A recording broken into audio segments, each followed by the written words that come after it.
അതെ അതെ.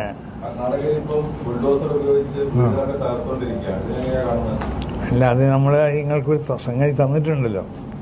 അതായത് വികസന കാഴ്ചപ്പാടുകൾക്ക് സമസ്ത ഒരിക്കലും ഇത് നിൽക്കാറില്ലെന്നും വികസനത്തിൻ്റെ പേരിൽ നിഹതരായ മനുഷ്യരുടെ കിടപ്പാടം ഇല്ലാതെയാക്കുന്ന നടപടിയോട് സമരപ്പെടാനാവില്ലെന്നും സമസ്ത കേരള ജമിയത്തുൽ ഉലമ.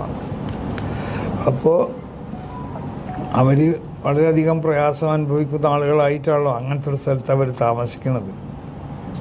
അപ്പോൾ അവരെ ഇസ്ലാമിൻ്റെ ഏറ്റവും വലിയൊരു തത്വം ഇർഹമുൽ മസാക്കീൻ, പാവപ്പെട്ടവരോട് കൃപ കാണിക്കാം.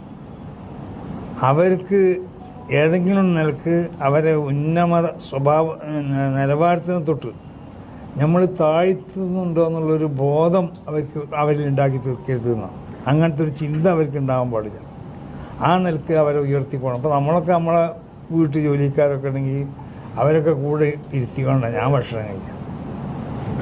കാരണം അവർക്ക് ചെറുതായി എന്ന് തോന്നാൻ പാടില്ല, ഞങ്ങൾ മോശപ്പെട്ടവരാണെന്ന് തോന്നാൻ പാടില്ല.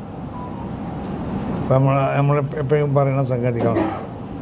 അപ്പോൾ നമ്മളായിട്ട് ബന്ധപ്പെട്ട് നിൽക്കുന്ന ആളുകളെ അവർ ചിലപ്പോൾ നമ്മളത്രത്തോളം വലിയവരായിക്കൊള്ളണമെന്നില്ല. അള്ളാഹുവിൻ്റെ അടുത്ത് അവർ വലിയവരാണെങ്കിൽ അപ്പോൾ അവരെ നമ്മൾ കൂട്ടിപ്പിടിക്കണം. അപ്പോൾ വളരെ ഒന്നിനും കഴിയാത്തതുകൊണ്ടാണ് ഇങ്ങനെ പാവപ്പെട്ട ആളുകൾ അങ്ങനത്തെ സ്ഥലങ്ങളിലൊക്കെ താമസിക്കുന്നത്. അപ്പോൾ അവരെ ഇനി എഴുത്ത് കൊടുത്താലും അവരോട് ഒഴിഞ്ഞു തരണമെന്ന് പറഞ്ഞാലും അതിനുള്ള മാർഗങ്ങൾ എന്തെങ്കിലും നിങ്ങൾ സ്വീകരിച്ചിട്ടുണ്ടോ? അതിന് മറ്റുള്ള എല്ലാ ആളുകളും നിങ്ങളെ സഹായിക്കാൻ തയ്യാറുണ്ടോ?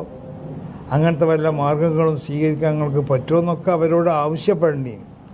അങ്ങനെയാണ് അത് ചെയ്യേണ്ടത്. അതാണ് നമ്മൾ ആദ്യം പറഞ്ഞ അതിൻ്റെ സാരം. ഇനി ബാക്കി നിങ്ങൾ വായിച്ചു നോക്കിയാൽ മതി, കൊടുത്തോളേ.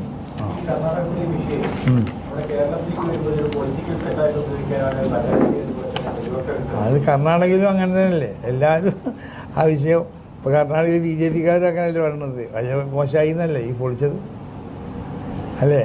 അപ്പോൾ അതൊരു പൊളിറ്റിക്കൽ പാർട്ടിൻ്റെ സ്വഭാവം എല്ലായിടത്തും അങ്ങനെ തന്നെ. രാഷ്ട്രീയ പാർട്ടിയാകുമ്പോൾ അവരെ രാഷ്ട്രീയത്തിനക്ക് ഏതെല്ലാം നിലക്ക് ജനപിന്തുണ കിട്ടുമോ, മറ്റുള്ളവരെ എത്രമാത്രം ഇടിച്ചാൽ അത് ശ്രമിക്കുമല്ലോ,